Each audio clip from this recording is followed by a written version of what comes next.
হার জিত, হার জিত। আচ্ছা, হেরে যাওয়া জিতে যাওয়া আসলে কি এটা দুনিয়ার না আখিরাতের? আখিরাতটা কত কাছে দেখেন। এখানে বসে আছি আমরা, বাড়িতে ফিরলাম, অথবা এখানে বসে থেকেই যদি সকাল না করতে পারি, অথবা বাড়িতে গিয়ে যদি ঘুমিয়ে পড়ার পর যদি সকাল না হয়, তাহলে কি আমরা সকালে আছি না পরকালে? সকাল না পরকাল? পরকাল। এত কাছে, মৃত্যু হওয়া মাত্রই সকাল শেষ। ইহকাল না পরকাল? পরকাল। এত কাছাকাছি আমাদের সামনে পড়ে আছে, সামনের স্থায়ী ঠিকানা। আর দুনিয়াতে যে আছি এটা কি ঠিকানা বলেন? অস্থায়ী ঠিকানা। অস্থায়ী ঠিকানার জন্যই দেখেন কত মারামারি। আজকে গোটা পৃথিবীতে সবচেয়ে বড় সমস্যা হলো গদি সমস্যা। আমার কথা কি বুঝতেছেন? কি সমস্যা বলেন? গদি সমস্যা। আল্লাহ তাআলা একটা গদি নামে একটা আয়াত দিয়েছেন, আয়াতুল কুরসি। আয়াতুল কুরসি, কুরসিয়ত মানে হলো গদি, চেয়ার। তাহলে আয়াতের নাম কি চেয়ারের আয়াত অথবা গদির আয়াত? আমরা এই আয়াত দিয়ে কি করি জানেন? আয়াতুল কুরসি দিয়া বাচ্চার পেশাব বন্ধ করার দোয়া পড়ি।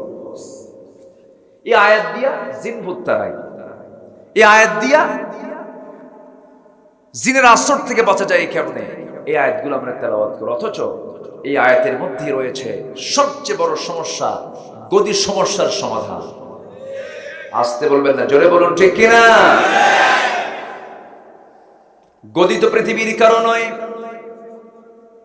গদি সমস্যার সমাধান করার জন্য আল্লাহ রাব্বুল আলামিন কত আগে সমাধান দিয়ে দিয়েছেন, আয়াতটা নাজিল করেছেন। যারা পারেন ঠোঁট মিলিয়ে বলুন, আল্লাহু লা ইলাহা ইল্লা হুয়াল হাইয়ুল কাইয়্যুম লা তা'খুযুহু সিনাতুন ওয়া লা নাওম লাহু মা ফিস সামাওয়াতি ওয়া মা ফিল আরদি মা যাল্লাযী ইয়াশফা'ু 'ইনদাহু ইল্লা বিইذনিহি ইয়া'লামু মা বাইনা আইদিহিম ওয়া মা খালফাহুম ওয়া লা ইউহীতুনা বিশাইইন মিন 'ইলমিহি ইল্লা বিমা শা'a وسع كرسيه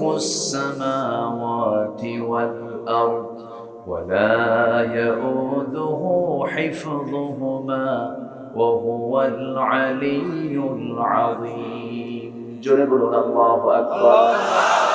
আয়াতের মধ্যে 9টা বাক্য আছে, 9টা জুমলা আছে। 9টা বাক্য মিলে একটা আয়াত।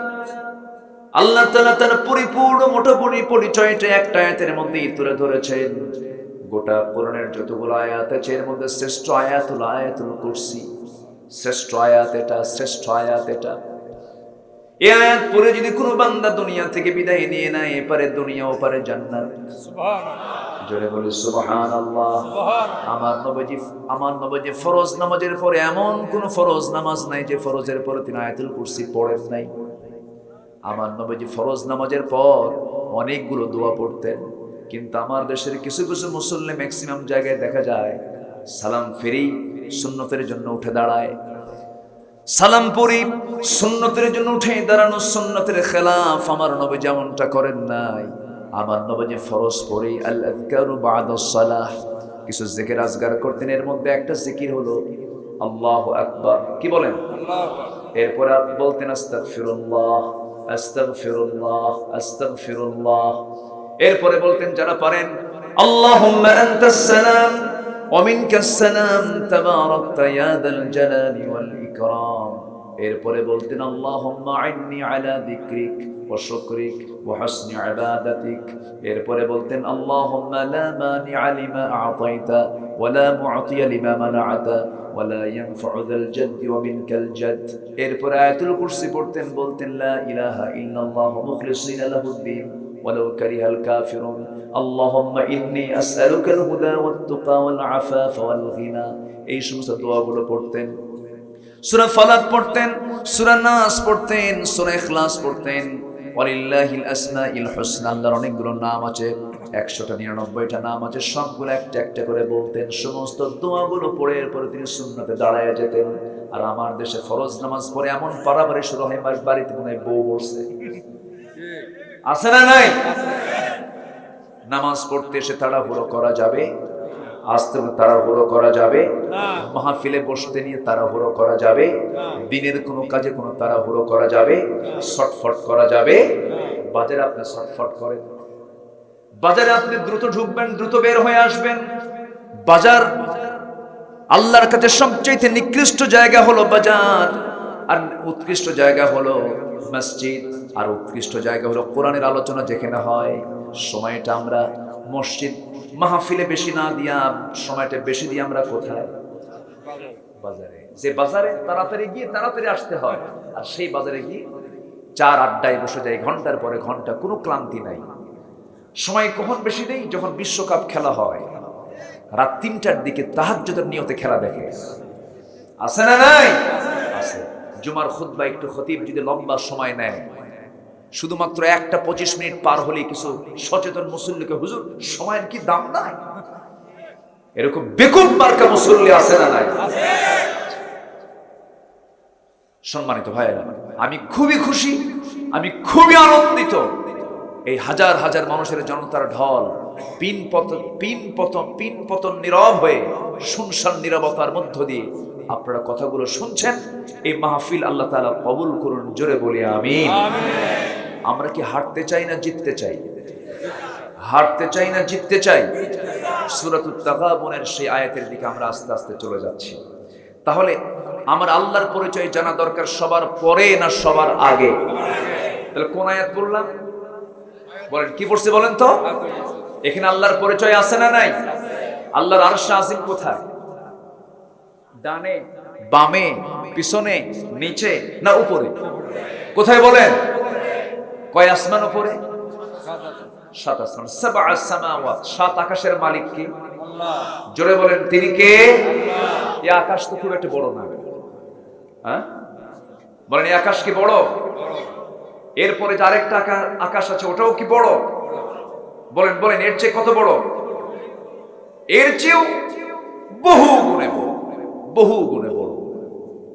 সম্মানিত ভাইয়েরা, আমার আল্লাহ তাআলা কত উপরে আছেন।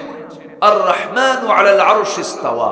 একটু কান লাগান, যদিও কথাগুলো একটু কঠিন কঠিন মনে হবে, রাত গভীর হয়েছে, একটু কান লাগান। জীবনে তো বহু সময় দিলামই, দেখছেন, বন্ধুকে দিলাম, আড্ডায় দিলাম, কত জায়গায় গেলাম। আসেন না ভাই, আজকে একটু কষ্ট হলেও একটা লোক আমরা মোনাজাত না করে যাব না, ইনশাআল্লাহ বলেন। আল্লাহ কোথায়? আমার আল্লাহ সবচেয়ে আপন না সবচেয়ে পর? আমার সবচেয়ে আপন কে? আল্লাহ। বউয়ের জন্য কি মোহাব্বত আছে না কিছু? খুব ভালোবাসে। বউয়ের জন্য প্রয়োজনে বাপ মাও ছাড়ে। দেখেন আস্তে আস্তে করে, এই ছাড়ে না, ছাড়ে না। মাকে বলে, মা তুমি আমার বউয়ের সঙ্গে এরকম খারাপ ব্যবহার করো। দেখছেন, মারে ধমক। তোমার অস্তিত্ব দিয়েছে তোমার বউ না তোমার মা? কে দিয়েছে? মা। বউয়ের জন্য মাকে ধমকায়। এমন শিশু তো বাংলার জমিনে নাই। আরে কি শিশু?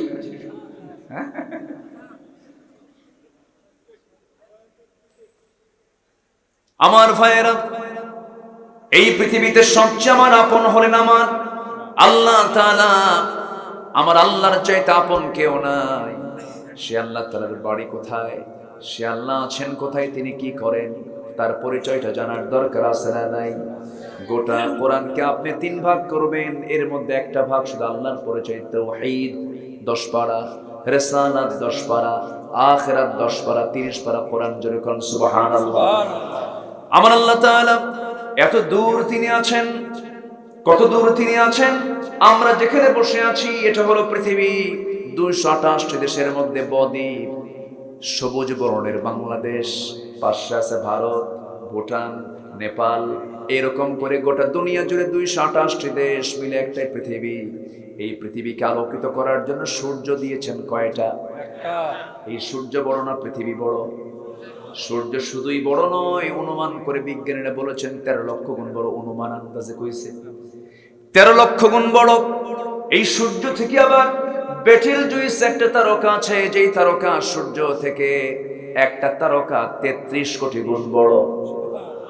একটা দুইটা তারকা এরকম নয়। আল্লাহ তাআলা আকাশের এই মহাশূন্যে প্রক্সিমা সেন্ট্রাই, আলফা সেন্ট্রাই, বেটেলজুইস, আড্রা, এইরকম বিভিন্ন পদের তারকা, একটা দুইটা নয়, মিলিয়ন বিলিয়ন তারকা নিয়ে তারকাগুলো সেট করেছেন। অসংখ্য গ্যালাক্সি আছে, এক একটা গ্যালাক্সির মধ্যে থেকে যায় 500 বিলিয়ন করে তারকা। যেরকম সুবহানাল্লাহ। আগে ভাবতাম আল্লাহ তুমি একটা লাস্ট কোয়ালিটির কোন বান্দাকে জান্নাত দিলে পরে তুমি 10টা পৃথিবীর মতো একটা জান্নাত দিবা। যেরকম সুবহানাল্লাহ।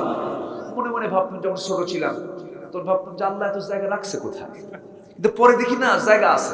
যেরকম সুবহানাল্লাহ, জায়গা আছে না নাই? কত জায়গা দেখেন। এরপরে অসংখ্য তারকারাজি এই গ্যালাক্সির মধ্যে রেখে দিয়েছেন। যদি কেউ সেই তারকার দেশে যেতে চায়, মানুষ চাঁদের দেশে গেছে কি যায় নাই? গেছে, ঘুরে আসছে, সফর করেছে। নীল আর্মস্ট্রংরা সেই জায়গায় গিয়ে চাঁদের মাঝখানে ফাটা চিহ্ন দেখতে পেয়েছে, আল্লাহর আজানটা শুনতে পেয়েছে। দুনিয়াতে সে কালিমা পড়ে মুসলমান হয়ে গেছে। চাঁদ দেখলো মানুষ। মঙ্গল গ্রহে এখন মানুষ জায়গা কেনা শুরু করছে, দুনিয়া আর থাকবে না, দুনিয়া থাকবে না। মঙ্গল গ্রহে জায়গা কিনতেছে, মঙ্গল গ্রহে মানুষ গেছে, চাঁদের দেশে মানুষ গেছে। মানুষ এখন যদি এরকম চিন্তা করে, চাঁদ দেখলাম, মঙ্গল গ্রহ দেখলাম, তারকার দেশ দেখতে যাব, সূর্য তো দেখার সম্ভাবনা, সূর্য দেখতে গেলে জ্বলে পুরো শেষ, চাঁদ দেখে একটু তারকা দেখে আসি। পৃথিবীর সবচেয়ে নিকটবর্তী তারকার দেশ হলো প্রক্সিমা সেন্ট্রাই। প্রক্সিমা সেন্ট্রাই নামক সেই তারকার দেশে যদি কেউ যেতে চায়, বিমান দিয়ে যাওয়া যাবে না, হেলিকপ্টার দিয়ে যাওয়া যাবে না, নভোযানে চড়তে হবে। সেই নভোযান যেন তেন নভোযান হলে চলবে না, সেই নভোযান হতে হবে অ্যাপোলো 11। অ্যাপোলো 11 হলো পৃথিবীর সবচেয়ে আপডেট একটা দ্রুতগামী নভোযান, যার গতি হলো সেকেন্ডে 11 কিলোমিটার, মিনিটে 660 কিলোমিটার, ঘন্টায় চলে হলো 39,000 কিলোমিটার। এই গতিতে ঘন্টায় 39,000 কিলোমিটার বেগে যদি কেউ রওনা দিয়ে দেয়, অ্যাপোলো 11 চড়ে যদি রওনা দিয়ে দেয়, সেই প্রক্সিমা সেন্ট্রাই নামক পৃথিবীর সবচেয়ে নিকটবর্তী তারকারা দেশে যেতে তার সময় লেগে যাবে 1,15,000 বছর মাত্র। যাবেন কারা কারা? হাত তোলেন।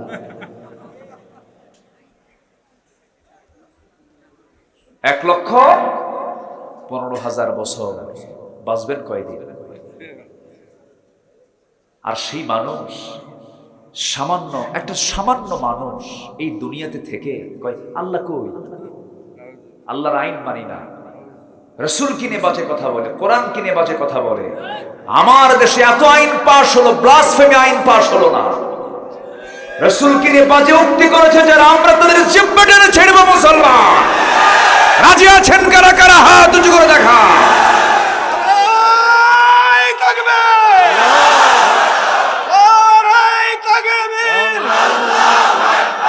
ইসলামের শত্রুরা হুঁশিয়ার সাবধান, বিশ্ব নবীর শত্রুরা হুঁশিয়ার সাবধান, আল কোরআনের শত্রুরা হুঁশিয়ার সাবধান। লড়াই তাকবীর, আল্লাহু আকবার। এই তাকবীর স্লোগান অনেকে সহ্য করতে পারে না। তুমি কি দল করো যে দলের স্লোগান আল্লাহু আকবার রাখে না? যেই দলের স্লোগানে আল্লাহু আকবার নাই, সেই দল কখনো আল্লাহর দল হতে পারে না।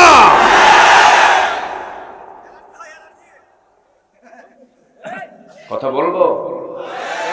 কোন সমস্যা, অসুবিধা, চিন্তা, ভয়, হতাশা? মরবো তো একবারই। সেই পাখির মতো বলি,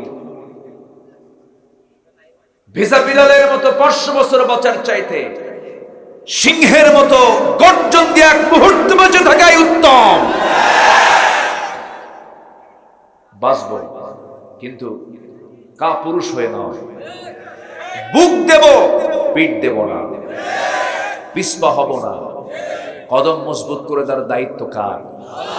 আল্লাহ আমাদের কদমকে মজবুত করে দিবেন। জোরে বলি ইনশাআল্লাহ। বদর যুদ্ধ সংখ্যা দিয়ে বিজয় এসেছে, অস্ত্র দিয়ে বিজয় এসেছে, ঈমান দিয়ে বিজয় এসেছে। ওয়ালাকাদ নাসারাকুমুল্লাহু বিবদরিন ওয়া আনতুম আযিল্লাহ। তোমরা অসহায় ছিলে, আমি আল্লাহ নিজে বদরে তোমাদেরকে বিজয় দিয়েছি। সে আল্লাহ নাই? আসতে বলবেন না, আছে না নাই?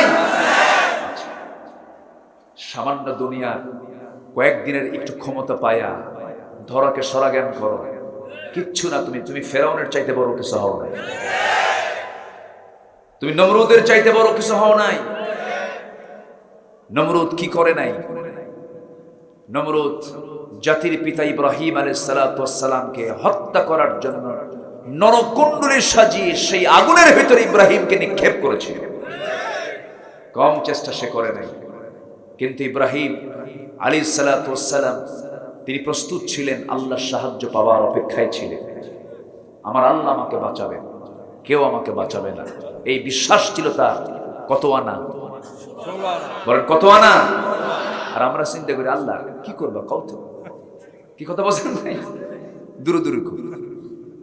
এই দিকে লক্ষ্য করে আল্লামা ইকবাল বলেছেন, আজ ফি হুজু ইব্রাহিম কা ইমা পয়দা, আজ ফি হুজু इब्राहिम का इमा पैदा, आग कर सकती है एक अंदाज गुलिस्ता पैदा।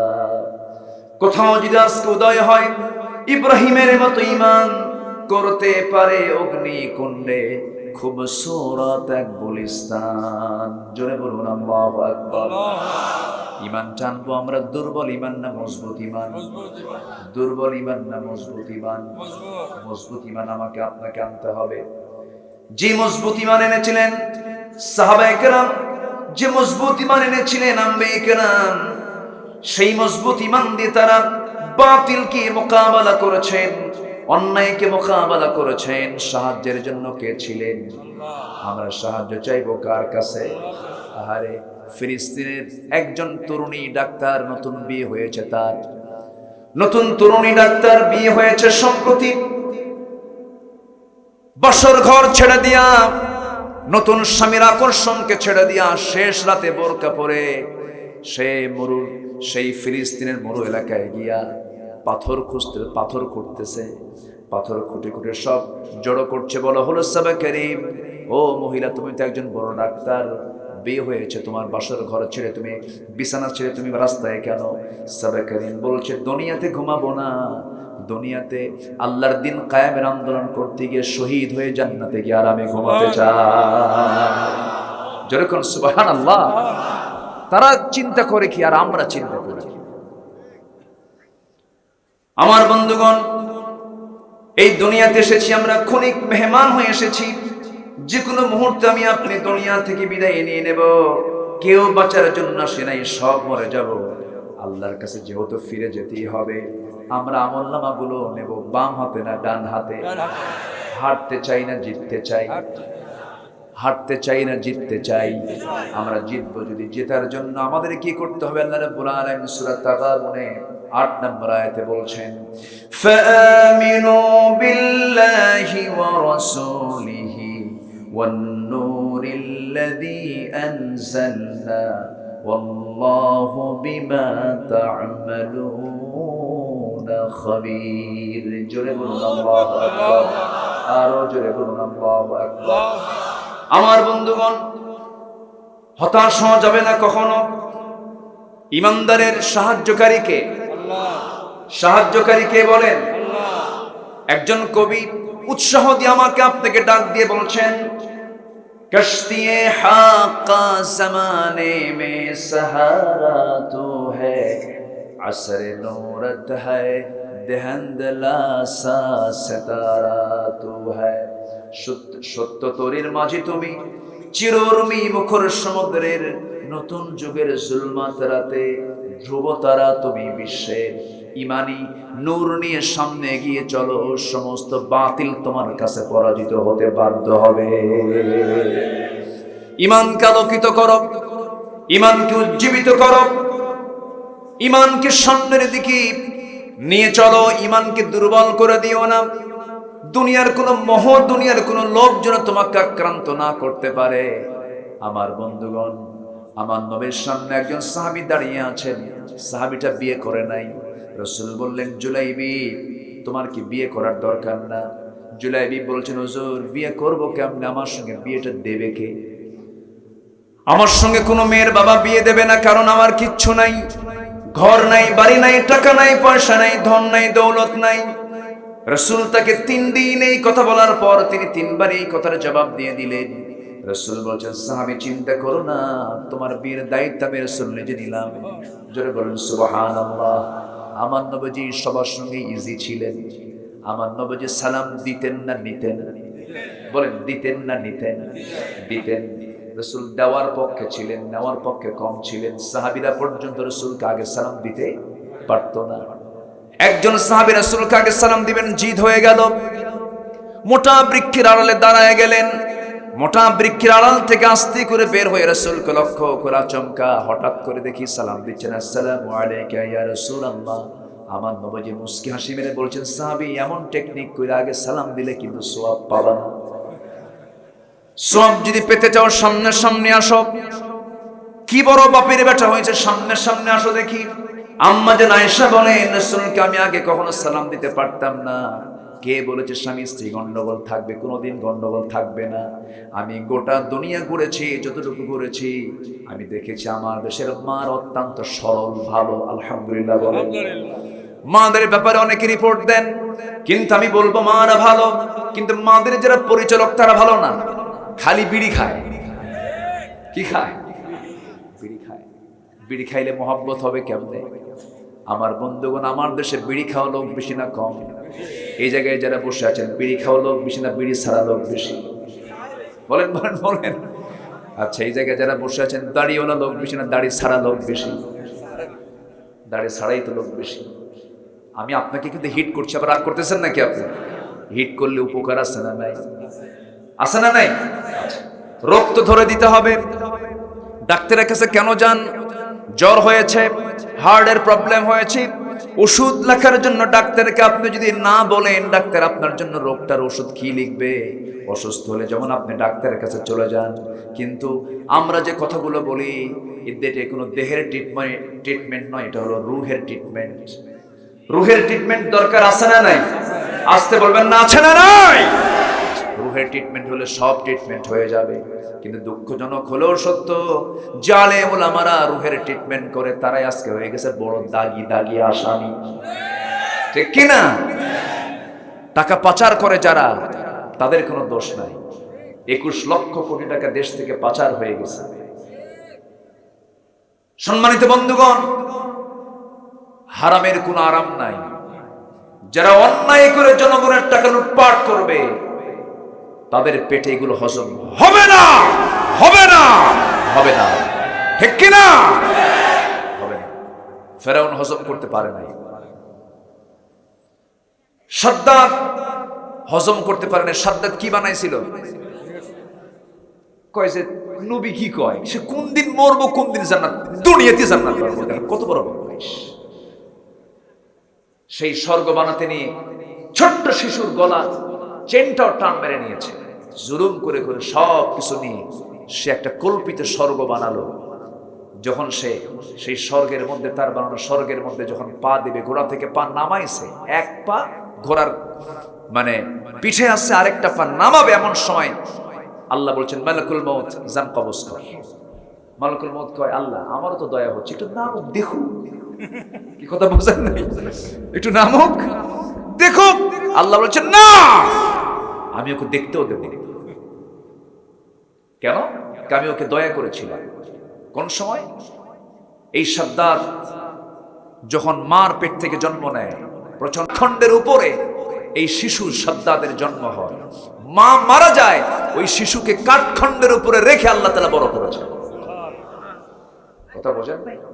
এত দয়া করেছি, সে আমাকে ভুলে গেছে, না, আমি ওকে আজকে ছাড় দেব। সম্মানিত ভাইয়েরা, আল্লাহ তাআলা ছাড় দেন, কিন্তু ছেড়ে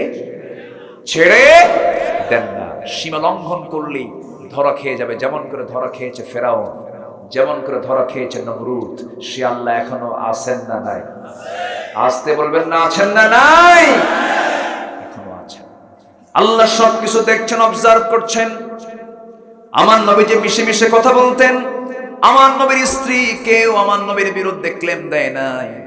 আমার নবী যে একাধিক স্ত্রী ছিল। আম্মা জান আয়েশা বলেন, আমি রসুলের সঙ্গে এত ফ্রি কথা বলতাম, রসুল আমার সঙ্গে খুনসুটি করতেন। আমি রসুলকে এক গ্লাস পানি দিতাম, রসুলকে এক গ্লাস দুধ দিতাম, যখন রসুল দুধটা হাতের মধ্যে নিয়ে বলতেন, আয়েশা আমি খুব খুশি হব, তুমি আগে খাওয়া শুরু করো। আমার নবীজি তাকে জোর করে দিতেন।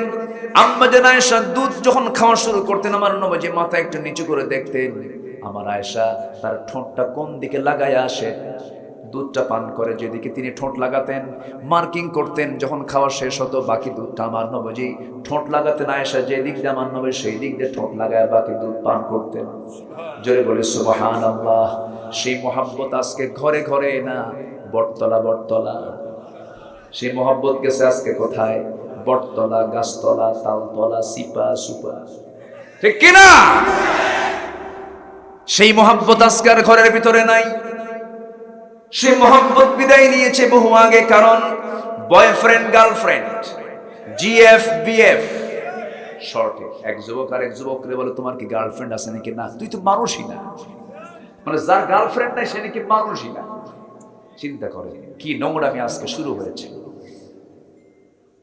আজকে মোবাইল সমাজকে শেষ করে দিল। মাহফিল ছিল চুয়াডাঙ্গা, রাতের বেলা খাইতে বসতেছে, এমন সময় এক মুরব্বী আমার পাশে বসে বলে, হুজুর বড় মেয়েটার জন্য আমার দোয়া করবেন। কেন, কি হয়েছে? বিয়ে দিয়েছে ঠাকুরগা। বললাম চুয়াডাঙ্গার মানুষ ঠাকুরগাঁয়ে বিয়ে দিলেন, এই বিয়ের ঘটকটাকে হুজুর মোবাইল। ঘটককে বললাম মোবাইল কিনে দিলেন কেন? হুজুর সায়েন্সে পড়ে ফিজিক্স কেমিস্ট্রির ক্লাস করতে হয় অনলাইন। কি লাইন বলেন? বাধ্য হলাম, কিনে দিলাম। অনলাইনে ক্লাস করতে করতে এইদিকে যার একটা লাইন খুঁজে তা তো জানি না হুজুর। হঠাৎ করে মেয়ে আমার নাই, 2 দিন 3 দিন নাই, কই গেল কিছু বলতে পারি না। শেষ পর্যন্ত 3তম দিনে ফোন দিয়ে আমাকে বলতেছে, ওই লোকটা বলতেছে, মেয়ে আমাকে ফোন দিয়ে বলছে, আব্বু আমরা ভালো আছি। আমি থেকে কই গেছে আমরা? তাহলে মোবাইল আমি কি করে আমরা বানায় দেয়। যে বন্ধু আপনার বিপদ হবে, সেই বন্ধু কি নির্বাচন করা যাবে? আসতে বলবেন না, যাবে। পিতামাতার সিদ্ধান্ত ছাড়া, পিতামাতার অনুমতি ছাড়া, পিতামাতার দোয়া ছাড়া যে বিয়েতে বাপ মার অংশগ্রহণ নেই, সেই বিয়ে কখনো রহমত বয়ে আনতে পারে না। যুবকরা ভুল করো না, ওই নোংরামি করে কোনো লাভ হবে না। বিয়ে করো, তার চেয়ে ভালো। হয়তো যুবকরা মনে মনে চিন্তা করতে, হুজুর বলতেছেন তো খুব ইজি কথা, বিয়ে করো। আমার আব্বা আম্মা শোনে, অনেকে চিন্তায় আছে, আমি এটা ইজি করে দিচ্ছি। যুবকরা কষ্ট পাচ্ছ নাকি তোমরা? কোনো খারাপ কাজে যাওয়া যাবে না। আমার নবীজি বিয়ে করেছেন কত বছরে? বলেন তো, জানেন না আপনারা? বলেন কত বছরে? 25। বাপ ছিল, মা ছিল? বাপও নাই, মাও নাই। টাকা পয়সা ছিল? কিছুই ছিল না। বিয়ে করেছেন কত বছরে? 25। আর আজকে পড়তে পড়তে 38 বছর হয়। পড়তে পড়তে কত হয়? 38 বছর। বিয়ে করতে করতে 48 বছর। 50 বছরে বিয়ে করে চোখে যখন কম দেখে। বিয়ে কইরা 60 বছরে বাচ্চার বাপ হয়। যখন ছেলেটা নিয়ে যখন হাঁটে, তখন আশেপাশের লোকজন বলে, এই ছেলে এটা তোমার দাদা না নানা? আমি কি অবাস্তব কথা বলছি? আমি কি অকল্পনীয় কোনো কথা বলছি? আজকের সমাজে এই চিত্র হয়ে গেছে। সঠিক সময়ে সিদ্ধান্ত সঠিক নিতে হবে। রিজিকের দায়িত্ব কার? আমি বিশ্বাস করি যে কষ্টের সংসার যদি স্বামী স্ত্রী গড়ে তুলে, যদি সচ্ছল বানায়, ওই সংসারটাই হয় মজবুত মজবুত মজবুত। আপনি সব টাকা পয়সা কামাই করে 70 বছরে বিয়ে করবেন, মজা পাবেন কি? কিছুই তো পাবেন না। অভাব অনটনের মধ্যেই বিয়ে করেছেন মুহাম্মদ সাল্লাল্লাহু আলাইহি ওয়াসাল্লাম। বিয়ে কোনো বাধা নয়, বিয়ে কোনো বাধা নেই। সবকিছু গোছায় নিয়ে বিয়ে করবেন হবে না। বিয়ে করে গোছায় না, বিয়ে করে গোছায় না। যুবকরা মনে হয় আজকে আমার কথায় খুব বেজার হয়ে গেছে। খুশি হয়েছে তো? যুবক যুবক ভাব তো মনে হচ্ছে না, বুড়া বুড়া ভাব মনে হচ্ছে। বিয়ের কথা শুনলে তো খুশি হওয়ার কথা। জুলাইবি বলতেছে, হুজুর আমি বিয়ে করবো, আমার বিয়ে দেবে কে? মনে আছে আপনাদের? আমার বিয়েটা দেবে কে?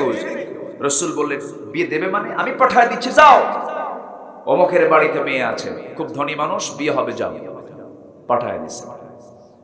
পাঠায় দিলে পরে মেয়ের বাপ বলে তোমার তো কিছুই নাই, মেয়ের মা বলে তোমার তো কিছুই নাই। আজকে এরকম বলার মতো লোক আছে না? আছে না? নাই? কিছুই নাই, তোমার বিয়ে দেব না। কিন্তু মেয়েটার কানে যখন এই কথাগুলো চলে গেছে, রাসূল ওই ছেলেটাকে পাঠিয়ে দিয়েছেন।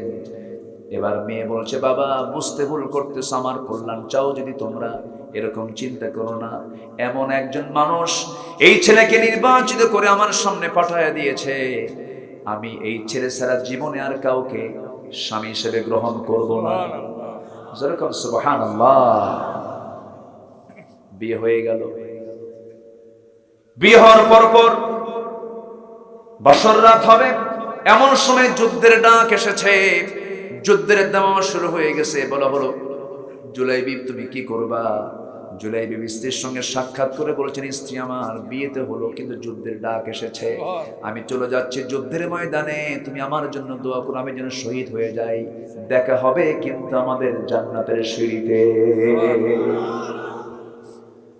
চলে গেছেন জিহাদের ময়দানে, যুদ্ধ করতে নিয়ে জুলাইবিব শাহাদাত বরণ করলেন, শহীদ হয়ে গেলেন জুলাইবিব।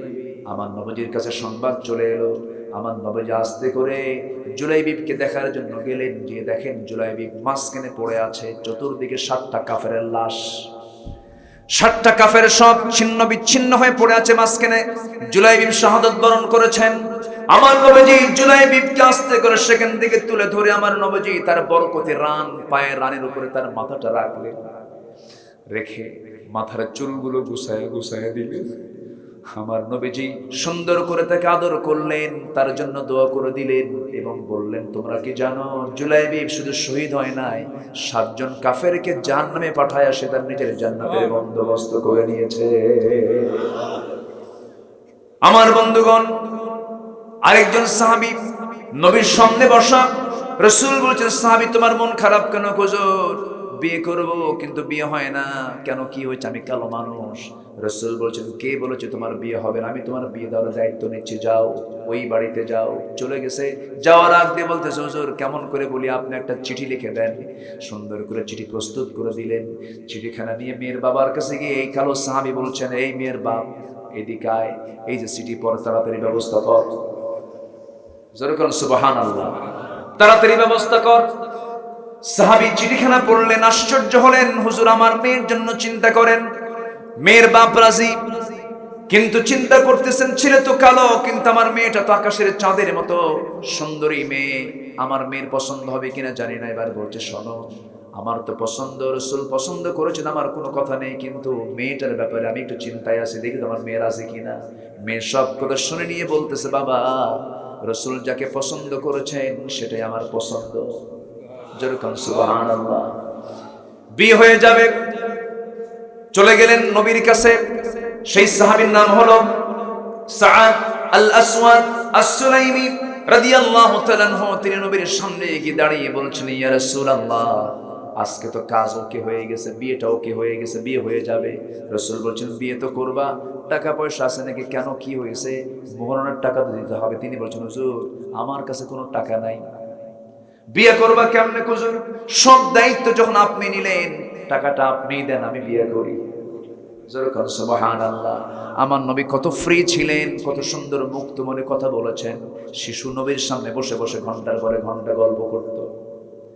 শিশুদেরকে রাসূল সময় দিয়েছেন, যুবকদেরকে সময় দিয়েছেন। কোন এক জালসায় তিনি বসে কথা বলছেন, এক যুবক বসার জায়গা পায় না, দাঁড়ায় আছে। রাসূল বলছেন, যুবক তুমি দাঁড়ায় আছো কেন? হুজুর বসার জায়গা নাই। রাসূল তার নিজের গায়ের চাদরটা তার হাতের দিকে ইশারা করে ফিকে মেরে বলছেন, যুবক আমার চাদর পেরে আমার চাদরে বসো। আমার নবীজি সবার সঙ্গে মিশে যেতেন। আমার নবীজি বললেন, সাদরি যাও, দায়িত্ব নিচ্ছি। ও নুরমান 200 দিরহাম দাও। ওসমান আমার জামাই, তুমি 200 দিরহাম দাও। 400 দিরহাম নিয়া রাসূল বলছেন, সাদ যাও বিয়ের বাজার করে আনো। বিয়ের বাজার করে আনবে আজকে, আগামীকাল কি তোমার বিয়ে হয়ে যাবে। বিয়ের বাজার করতে গেছেন, সব ঠিকঠাক হয়ে গেছে, সব কেনা প্রায় ঠিকঠাক। এমন সময় বলছে, সাদ বিয়ের বাজার তো করতে আসছে, তুমি কি জানো জিহাদের ডাক কিন্তু চলে এসেছে।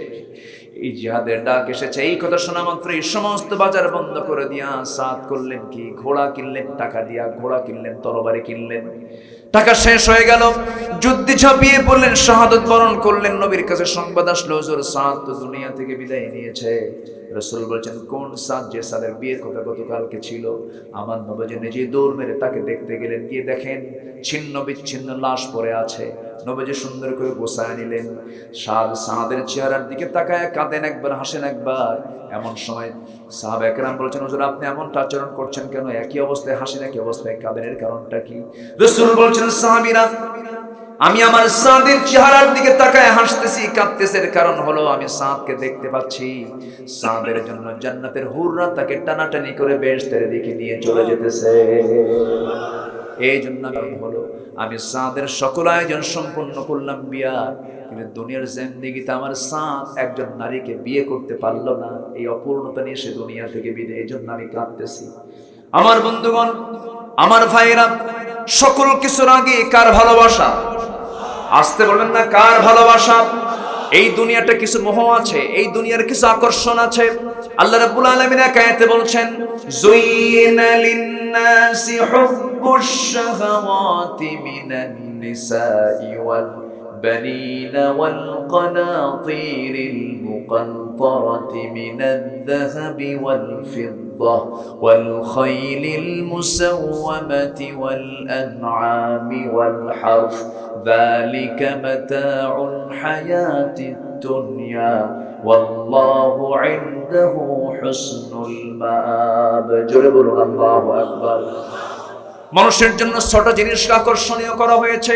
কয়টা? ৬টা জিনিসকে। এক নম্বর হলো নারী। পুরুষের জন্য নারী, নারীর জন্য পুরুষ। আকর্ষণ কে দিয়েছেন?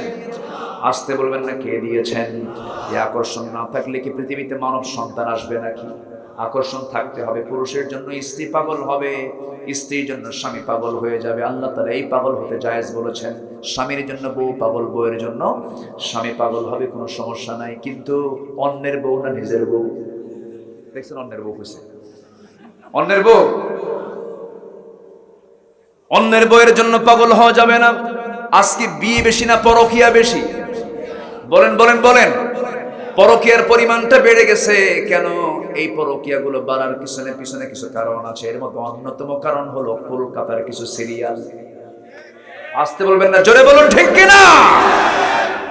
সিরিয়াল সব শেষ করে দিয়েছে। এই সমস্ত সিরিয়ালগুলো দেখা যাবে না মায়েরা। নোংরামিগুলো বাদ দিয়ে দেন। মোবাইলে অযথা কোনো পরপুরুষের সঙ্গে কথা বলতে যাবেন না, পরনারীর সঙ্গে কথা বলতে যাবেন না। ওয়ালা মুত্তাখিদি আখদান ওয়ালা মুত্তাখিদাতি আখদান, গোপন গোপন কোনো কিছু করা যাবে না। মিস কল মারে, আবার কয় হুজুর মিস কল এই জন্য মানে কোরআন শরীফে মিস কল আসছে কোথায়? ফামাই ইয়ামাল মিস কল, যখন নাউজুবিল্লাহ। এই নোংরামিগুলো করা যাবে না। সব নোংরামি বাদ দিতে হবে। যারা ভালো থাকতে চায় আজকে তাদেরকে ভালো থাকতে দেয় না। আছে না নাই? বলেন। আসতে বলবেন না, আছে না নাই? আছে। আপনি ভালো মানুষ, আপনাকে ভালো থাকতে দিতে চায় না। বোরকা পড়তে চান, বোরকা পড়তে দেয় না। ভার্সিটির টিচার পর্যন্ত বলতেছে কোন ভার্সিটির ছাত্রী ইউনিভার্সিটি ঢুকতে গেলে বোরকা পরে ঢুকতে পারবে না। শর্ত কি? না বোরকা ছাড়া আসতে হবে। কেন? মেয়ে ছাত্রী হলো মেয়েদের মতো। ছাত্রী যদি মেয়ের মতো হয়, ছাত্রী আবার পাত্রী হয় কেন তোদের? ঠিক কিনা? শিক্ষক ছাত্রীকে বিয়ে করা এটা কি মানে কি মানে স্বতন্ত্র ঘটনা, নরমাল ঘটনা? নরমাল সাধারণ ঘটনা। সোনাতলায় এমন রেকর্ড আছে না নাই? আসতে বলবেন না, আছে না নাই? ছাত্র কি বলে, শিক্ষক ছাত্রীকে বিয়ে করে নিয়েছে, জায়েজ হতেই পারে, বিয়ে হতেও পারে। কিন্তু ছাত্রী মেয়ের মতো আপনি এই অজুহাত দিয়ে আপনি বোরকা পরার মতো এই ফরজ হুকুমকে আপনি নিষিদ্ধ করবেন। আপনি শিক্ষক নামের কলঙ্ক। আপনি আল্লাহর নির্দিষ্ট আয়াতের বিরুদ্ধে অবস্থান নিয়েছেন। সম্মানিত ভাইরা, নারীরা ইসলামে যে অধিকার পেয়েছে, এরকম অধিকার পৃথিবীর কোথাও মেয়েরা পাবে না। ইসলাম নারীকে বানিয়েছে রানী। কি বানিয়েছে? রানী কি কাজ করে খায় না বসে বসে খায়? আসতে কয়, রানী কি করে খায়? বসে বসে খায়। মেয়েরা বসে বসে খায়। ইসলামে অধিকার দিয়েছে। হয়তো মায়েরা ভাবতেছে হুজুর আপনি আবার কি ওয়াজ শুরু করলেন? হ্যাঁ, বাস্তবতা। কামাই করার দায়িত্ব স্বামীর না স্ত্রীর? বলেন, কামাই করার দায়িত্ব কার? স্ত্রীর যদি কোটি কোটি টাকা সম্পদও থাকে, স্ত্রী যদি স্বামীর জন্য খরচ না করে, কোনো গুনাহ হবে? আসতে বলবেন না, গুনাহ হবে? স্বামী মানে স্বামীর কি হবে? গুনাহ হবে। দেখা তার জন্য ফরজ, দেখা তার জন্য কি ফরজ। মেয়ের, নারীর সম্পদের কোনো ক্ষয় নাই, কোনো খরচ নাই। সমস্ত চাকরের দায়িত্ব পালন করে হলো পুরুষ। পুরুষরা হলো চাকর, আর মেয়েরা হলো রানীর মর্যাদায়। পুরুষরা সারাদিন চাকরি করে, চাকরগিরি খেটে গোলামি করে এসে স্বামী স্ত্রীর মুখে খাবার জুটায় দেয়। মেয়েরা হলো রানী। কিন্তু মেয়েরা বললো না, পুরুষ যদি হয় চাকর, আমরা হব চাকরানী। কি হব আমরা? চাকরানী হন আপনি, কিন্তু আপনাকে পর্দা ছাড়া না পর্দা সহ? পর্দা ছাড়া না পর্দা সহ? পর্দা সহ। আজকে পর্দার কোনো পরিবেশ নাই, পরিবারে পর্দা নাই। শালীর কি দুলাভাইয়ের সামনে শালী দেখা করে, এমন শালী তো কি আছে? দুলাভাইয়ের সামনে শালী দেখা করে না, এমন শালী কি খুঁজে পাওয়া যায়? খুব কম। দুলাভাইয়ের সঙ্গে শালীর সম্পর্ক খারাপ না ভালো? দেখা করে কি দেখা করে না? দেখা করে। দুলাভাইও কম না, শালীও কম না। দুলাভাই কয় শালী ওঠ হুন্ডায়, হুন্ডাই তোলে। শালী মনে মনে চিন্তা করে, আমার দুলাভাই মানুষ, গায়ের সঙ্গে গা লাগালে কেমন হয়? একটু দূরেই বসে, একটু গ্যাপ, দূরত্ব বজায় রেখে বসে, মাঝখানে ফাঁকা রেখে বসে, গায়ের সঙ্গে গা লাগলে কেমন হয়? সামনে যা দুলাভাই এমন ব্রেক মারে, এক ব্রেকে গ্যাপ পুরো আসে না? নাই, গ্যাপ পূরণ করার সুযোগ দেওয়া যাবে? দেওয়া যাবে না। পর্দা 16 আনা করতে হবে। অনেক মা এসেছেন, তাদেরকেও আমি লক্ষ্য করে কথা বলছি। আমরা হারতে চাই না জিততে চাই? আসতে বলবেন, হারতে চাই না জিততে চাই? কিন্তু লোকজন কয়েকজন করে উঠে যায় এরকম। হ্যাঁ, কারো কোনো সমস্যা নাই তো? এই মাহফিল আমার জন্য একটা স্মৃতি হয়ে থাকবে। এত রাতে মানুষ বসে বসে ওয়াজ শোনে, এটা রেকর্ড খুবই কম। সোনাতলা এই রেকর্ডকে মানে তারা জারি রেখেছে, বলি আলহামদুলিল্লাহ। কিছু কিছু এলাকার শ্রোতাগুলো ওই যে টাকি মাছের মতো, যেটা ভত্তা খায়, ওটাকে যদি আপনি ওজন করার জন্য যদি কোনো মানে পাত্রে তোলেন, আর ওজন করতে না যদি 1 মিনিট দেরি করেন, জীবনে ওজন করা যাবে না, খালি নড়ে। কিছু শ্রোতা আছে এরকম কিছু কিছু এলাকার। কিন্তু এই সমস্ত শ্রোতার সঙ্গে আমি রাসূলুল্লাহর সাহাবীদের কিছু মিল খুঁজে পাচ্ছি। বলি আলহামদুলিল্লাহ, জোরে বলি আলহামদুলিল্লাহ। আজকের মাহফিলে কোনো কালেকশন নেই, আলহামদুলিল্লাহ বলেন। মাহফিল কমিটি বলেছে আমরা মেহমান করে লোকজনদেরকে দাওয়াত দিয়েছি, আমরা তাদের পকেট থেকে টাকা নেবো কেন? ঠিক না, মাঝে মাঝে দেওয়া লাগে, খালি ঠিক কোন কেন দেওয়া। তবে হ্যাঁ, তাদের আইডিয়া ভালো, ভালো। তাদের আইডিয়া কি খারাপ না ভালো? ভালো, এটা উত্তম, ভালো। তারা নিজেরাই কভার করে নিয়েছে, আলহামদুলিল্লাহ। কিন্তু আজকের ম্যাক্সিমাম মাহফিলগুলো ওয়াজ হয় 2 ঘন্টা, কালেকশন হয় 9 ঘন্টা। আছে কিনা বলে? 9 ঘন্টাও কালেকশনের ওয়াজ শোনার পর ওয়াজ শোনার কোনো এনার্জি থাকে? থাকে। এই জন্য মাহফিলের পরিবেশটা নষ্ট হয়ে যায়। আমি আজকের এই মাহফিল কমিটিকে অসংখ্য ধন্যবাদ দিচ্ছি। এই মাহফিল প্রত্যেক বছর হবে, জোরে বলি ইনশাআল্লাহ। আর জোরে বলি ইনশাআল্লাহ। আমরা হারতে চাই না জিততে চাই? জেতার জন্য 3টা কাজ করব। কয়টা কাজ করব আমরা? বলেন বলেন, কয়টা কাজ? আমার ভাইয়েরা 3টা কাজ আমরা করব। সেই 3টা কাজ কি? ফাআমিনু বিল্লাহি ওয়া রাসূলিহি ওয়ান নূরিল্লাযী আনজালনা ওয়াল্লাহু বিমা তা'মালুনা খাবীর। 1 নম্বর হলো তোমরা ঈমান আনো আল্লাহর উপরে। কার উপরে? বলেন আল্লাহর উপরে তোমার ঈমান আনো। ঈমান আনবা, আবার দুনিয়ার আইন মানবে। তোমার ঈমান আনা হয় নাই। ঈমান আনবে, দুনিয়ার দল করবে, তোমার ঈমান আনা হয় নাই। কাফের মুশরিক শুধু সম্প্রদায়ের কোনো নাম নয়, অনেক মুসলিম নামধারী কাফের মুশরিক আছে না নাই? আসতে বলবেন না, আছে না নাই? রাসূলকে শুধু নামাজে মানবা, রাসূলকে শুধু রোজায় মানবা, রাসূলকে শুধু দাড়িতে মানবা, রাসূলকে শুধু মিসওয়াকে মানবা, রাসূলকে দাঁত ভাঙ্গায় মানবা না, রাজনীতিতে মানবা না, রাষ্ট্রপতিতে মানবা না। তুমি ভণ্ড, তুমি প্রতারক। রাসূলকে মানতে হবে এক জায়গায় না সব জায়গায়? এক জায়গায় না সব জায়গায়? ইসলাম এমনি এমনি আসে নাই, দিন কায়েমের জন্য রাসূলের শরীর থেকে রক্ত ঝরাতে হয়েছে।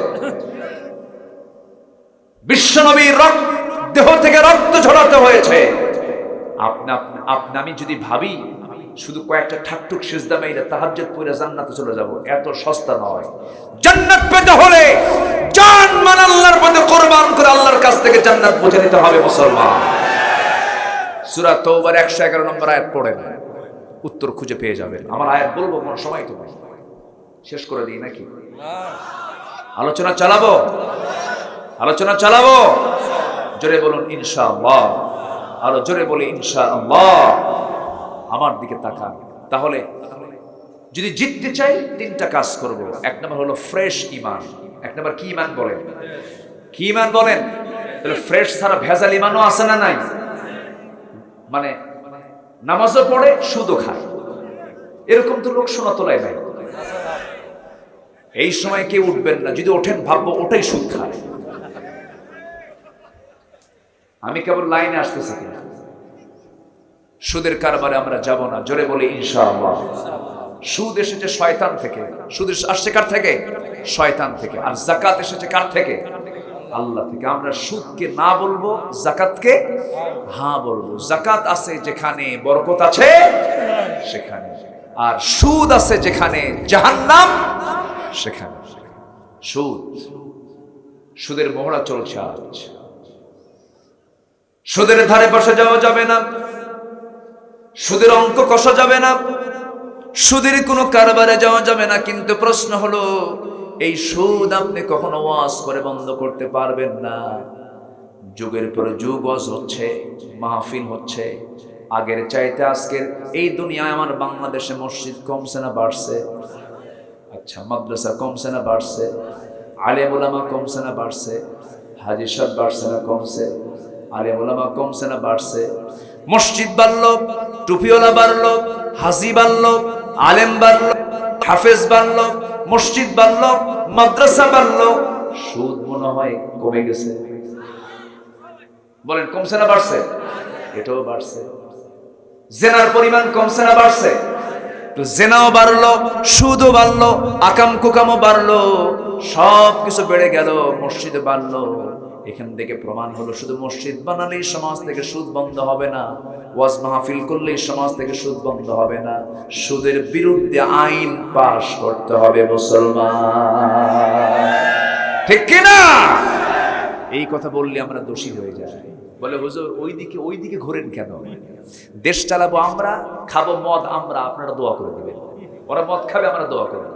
আমার দেশে আবার এরকম পিসাবও আছে, মদের ফ্যাক্টরি উদ্বোধন হবে, হুজুরকে দাওয়াত দেয়। হুজুর যে বলে, আল্লাহ মদের ফ্যাক্টরিতে বরকত দিয়ে দাও। এরকম কিছু বদমাইশ আছে না নাই? মদের ফ্যাক্টরিতে দোয়া করে। সিনেমা সেন্সর বোর্ড অনুমতি দিয়েছে, সিনেমা রিলিজ হবে। প্রযোজক দাওয়াত দিয়েছে হুজুরকে, হুজুর একটু দোয়া করেন এই সিনেমা যেন চলে। দোয়া করে, আল্লাহ এই সিনেমার কলাকুশলী সহ যারা যারা কাজ করেছে ওদেরকে কবুল করো। এবং এই দোয়া করে যে আল্লাহ এই সিনেমা যেন সফল সিনেমা হয়, ব্যবসা সফল হয়, এই কামনা তোমার কাছে। দেখেন, চিন্তা করেন, দোয়ার সাইজ দেখছেন।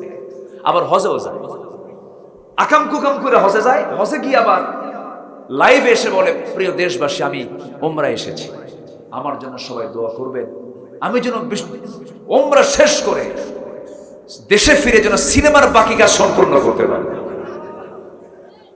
আমার কথা কি বুঝতেছেন?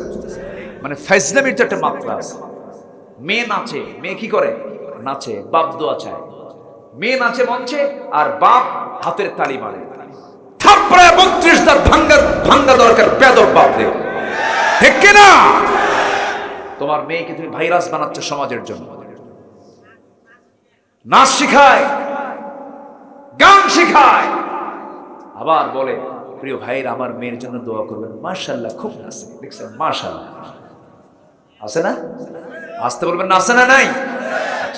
এই সমস্ত পিতা নামের কলঙ্ক, এগুলো বেয়াদব। সমাজে কিছু এরকম বদমাইশ আছে না নাই? আসতে বলবেন না, আছে না নাই?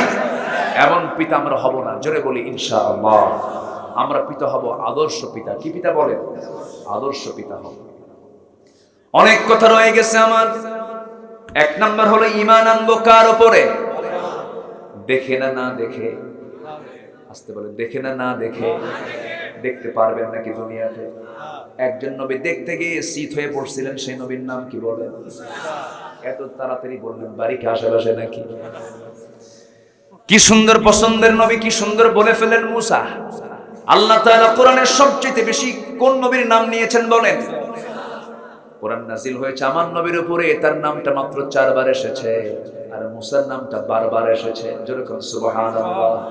আমার নবী মাঝে মাঝে বলেন, ও সাহাবীরা, হাসরের ময়দানে যখন মানুষের হুঁশ যখন সবার হেরে যাবে, প্রথম হুঁশ ফিরবে আমি নবী মুহাম্মদ সাল্লাল্লাহু আলাইহি ওয়াসাল্লামের।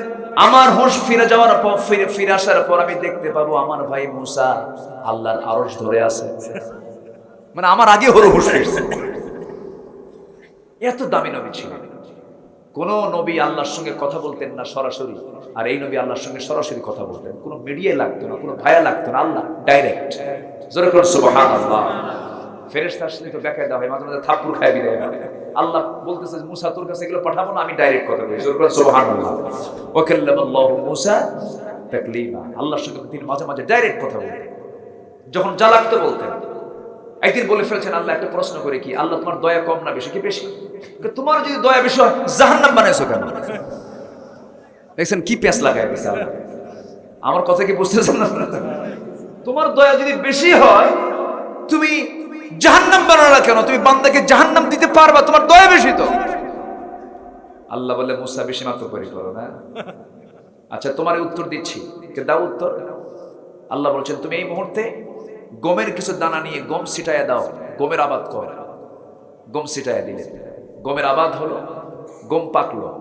তো গম পাকলে কেটে নিয়ে ফসলগুলো নিয়ে তিনি ঘরে তুললেন, গোলায় ভরালেন। আর কিছু গমের নাড়া সহ কিছু অকেজ গম থেকে গেল। এরপর তিনি সেই গমের জমিতে আগুন ধরায় দিলেন।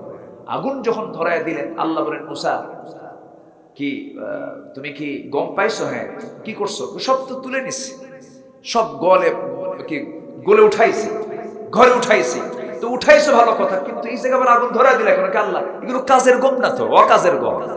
আল্লাহ বলছেন, আমার বান্দার মধ্যে কিছু কাজের বান্দা আছে, ওই কাজের বান্দাগুলো কি সুন্দর করে 8টা জান্নাতে রেখে দেবো, আর অকাজের বান্দাগুলো এরকম করে আগুন ধরায় দেবো। জোরে করে আল্লাহু আকবার। মুসাকে আল্লাহ কেবল বুঝলাম। জোরে বলেন সুবহানাল্লাহ। শিক্ষক জানে কে ফেল করবে, কে পাস করবে। এখন ফেল করলো কেন? শিক্ষকের দোষ? আস্তে কোন কেন শিক্ষকের দোষ? না, শিক্ষক তো চেষ্টা করি আমার সব ছাত্র পাস করুক। আল্লাহ চান আমার সব ছাত্র জান্নাত পাক, পাস করুক। জাহান্নামে যাবে এটার দায় আমার আল্লাহ না, বান্দার নিজের। আমার ভাইয়েরা, মুসা আলাইহিস সালামের কথা আসলে তো ওয়াজ আবার অন্যদিকে চলে যায়, বিশাল লম্বা লম্বা কথা। মুসা আছে যেখানে, ফেরাউন আছে সেখানে। মুসাকে ফেরাউন মারার জন্য কত ষড়যন্ত্র করেছিল, টিকতে পারে নাই। আজকের ইসরায়েলরাও টিকতে পারবে না। জোরে বলি ইনশাআল্লাহ।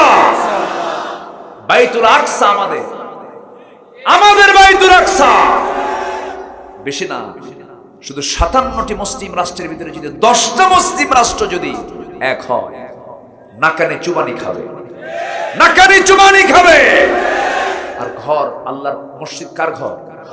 এটা তো আছে, এটা তো আছে, কোনো টেনশন নেই আমাদের। শুধুমাত্র ফাআমিনু বিল্লাহি, জিতে যাবা। 1 নাম্বার কাজ, তুমি ঈমান আনো।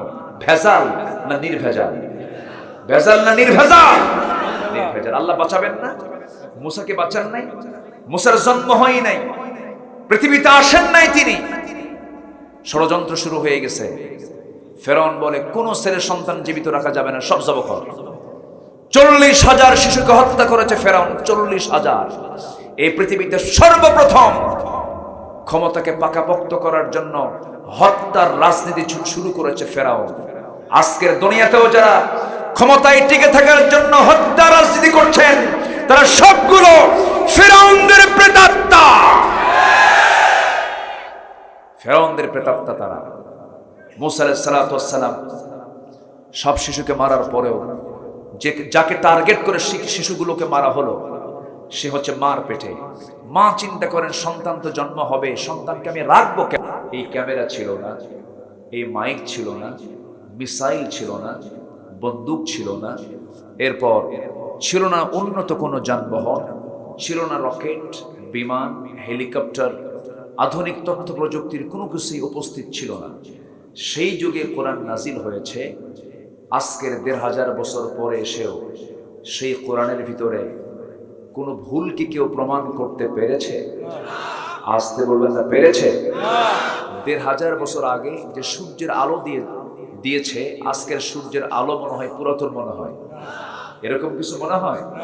সূর্য বানিয়েছেন যিনি, কোরআন নাজিল করেছেন তিনি। এই জন্য এই কিতাবের কেউ ভুল প্রমাণ করতে পারবে না, কখনো সম্ভব না। বরঞ্চ পৃথিবীর যত আবিষ্কার, সমস্ত আবিষ্কারের পেছনে হলো কোরআন থেকে তথ্য নিয়ে চুরি করে আবিষ্কার করা।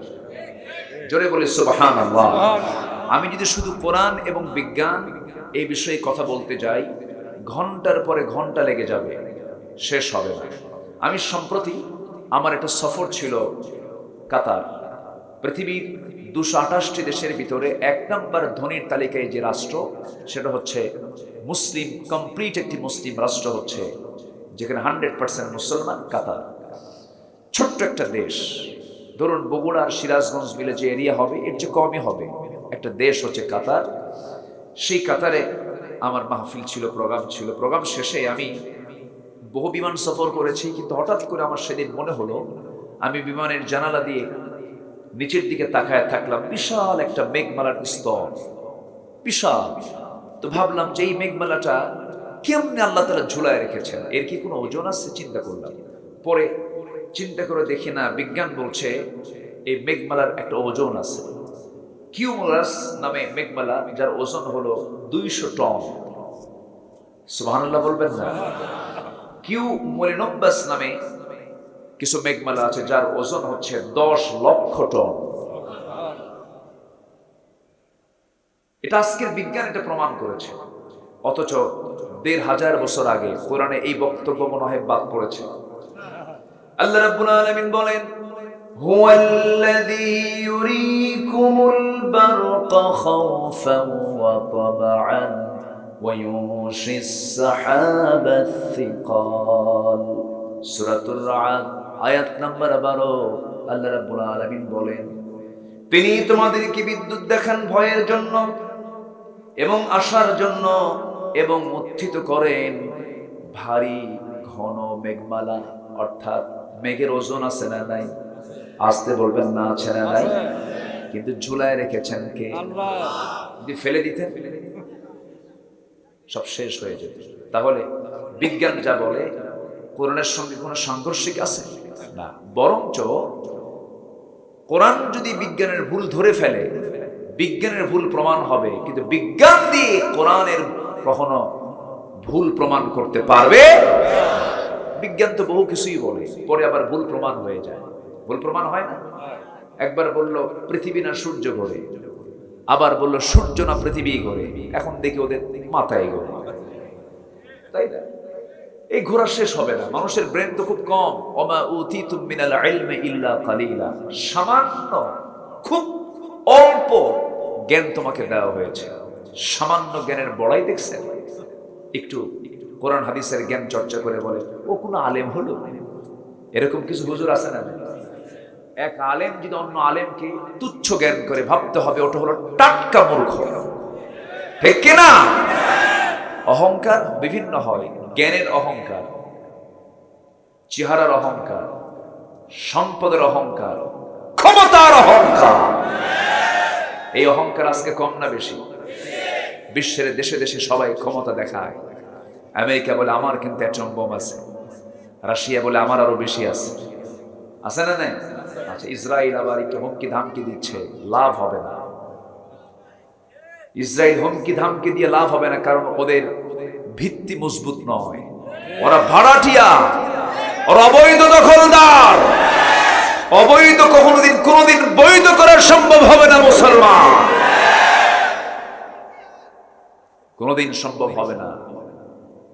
প্রযুক্তিতে, আধুনিক প্রযুক্তিতে ইসরায়েল যদি হয় 100%, সেখানে ফিলিস্তিন হলো অনলি 10% হবে কিনা সন্দেহ। অথচ ওরা গুলি ছোড়ে আর মুসলমান ফিলিস্তিনের নারী শিশুরা পাথর বানায়। আল্লাহু আকবার। সম্মানিত ভাইরা, কার ভয়? আল্লাহ। আর শক্তিটা হলো অ্যাটম বম না ইমানের? কিসের শক্তি বলেন? ইমানের শক্তি। কথা আছে, অনেক কথা আছে, কিন্তু আমি ভয় পাচ্ছি আমার থুয়ে দৌড় মারেন কিনা। ইনশাআল্লাহ।